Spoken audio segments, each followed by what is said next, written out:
ઠંડા થો. રૂપિયાનું અભિમાન છે ને એટલી ગરીબ. પછી તારે લેબુડ જ વેણવા નથી મારા હંગાત.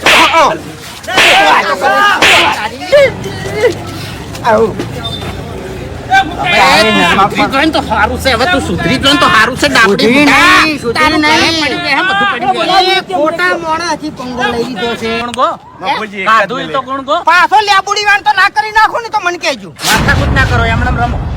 એટલે તમારા માટે તો બરોબર છે મેં ઘણા સમજાયા હતા પણ સમજવા તૈયાર નતા.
રોટલા મારા ઘરથી આ વખત કહી દીધું તમને. દાળ બાટી બનાવરાઈ છે સ્પેશિયલ. પણ એક વખત તો ખવાય તું હવારે તો બંધો શાંતિ રાખો. એટલે ઘેર વગાડતું